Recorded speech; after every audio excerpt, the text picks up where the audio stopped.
माही सिंह और आप देख रहे हैं नेक्स्ट नाइन न्यूज। आज बात करने वाले हैं उत्तर प्रदेश में। उत्तर प्रदेश में अगर बात किया जाए भारतीय जनता पार्टी की, 400 पार का नारा लगाने वाली भारतीय जनता पार्टी अब कहीं ना कहीं इस बार के लोकसभा चुनाव में सिमटती हुई नजर आई। इससे माना यह जा रहा है कि इस बार का जो चुनाव है कहीं ना कहीं अखिलेश यादव हो, चाहे योगी आदित्यनाथ हो, मायावती हो, आजाद हो, सबके लिए बेहद जरूरी माना जा रहा है।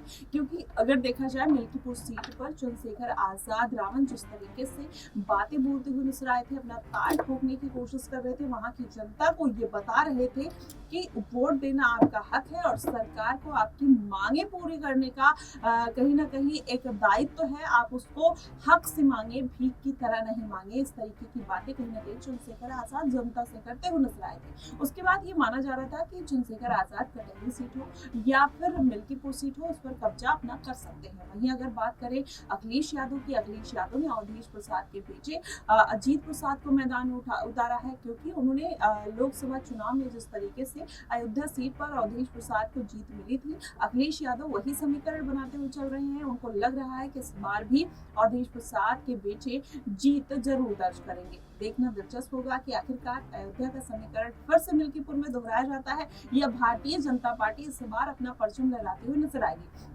वहीं अगर देखा जाए योगी आदित्यनाथ भी जिस तरीके से ताल ठोकने की तैयारी में है, कटहरी सीट हो, मिल्कीपुर सीट हो, दोनों सीटों की जिम्मेदारी योगी आदित्यनाथ को मिली हुई है। वहीं सीसा मऊ की बात करें, मछुआ की बात करें तो केशव प्रसाद मौर्य वहां की जिम्मेदारी संभालते हुए नजर आ रहे हैं। अब ऐसे में अगर पूरा समीकरण समझा जाए इस बार के उपचुनाव का, तो इससे ही माना जा रहा है कि मायावती, चंद्रशेखर आजाद कहीं ना कहीं भारतीय जनता पार्टी को फिर से फायदा पहुंचाते हुए नजर आएंगे। क्योंकि जो ओबीसी वोट बैंक है कहीं ना कहीं वो अखिलेश यादव के पास जाता हुआ नजर आया और दलित वोट बैंक है वो भी शिफ्ट होता हुआ नजर आया। हालांकि 2 सीटों पर चंद्रशेखर आजाद ने दलित वोट बैंक को अपने पाले में कर लिया और लोकसभा चुनाव के बाद ये भी कहते हुए नजर आए कि अगर वो सभी सीटों पर अपने प्रत्याशी उतारते तो जो इंडिया गठबंधन को इतनी बड़ी जीत मिली है वो कहीं ना कहीं 16 से 17 सीटें उनकी कम हो जाती। और यही बात कहीं ना कहीं मायावती के भी केस में देखने को मिलती है कि मायावती इस बार के जब लोकसभा चुनाव में उतरी तो भारतीय जनता पार्टी को 15 से 16 सीटों का फायदा हुआ। तो क्या अगर आजाद और मायावती दोनों एक साथ आ जाते हैं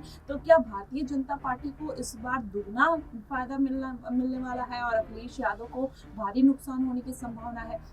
ये इसलिए बात आती है क्योंकि जो दलित वोट बैंक है या पीडीए की राजनीति जो अखिलेश यादव कहते हैं, जिसमें पिछड़ा दलित अल्पसंख्यक आता है, वो कहीं ना कहीं मायावती और चंद्रशेखर आजाद के साथ भी जुड़ते हुए वही वोटर्स नजर आते हैं। तो ऐसे में अगर इस बार का उपचुनाव कहीं ना कहीं निर्णायक भूमिका में नहीं जाता है तो अखिलेश यादव को बड़ा झटका लग सकता है और फिर से भारतीय जनता पार्टी को बड़ा फायदा होने की संभावना जताई जा रही है। फिलहाल देखना दिलचस्प होगा कि आखिरकार जो उत्तर प्रदेश की सियासत है किस तरफ जाती हुई नजर आती है। योगी आदित्यनाथ परचम लगाते हैं मायावती और आजाद की वजह से या फिर अखिलेश यादव को फायदा मिलता हुआ नजर आएगा। आपको क्या कुछ लगता है आप हमें कमेंट बॉक्स में जरूर बताइएगा। फिलहाल के लिए बस इतना ही। देश और दुनिया की तमाम खबरों के लिए हमारे साथ बने रहिएगा नेक्स्ट नाइन न्यूज पर।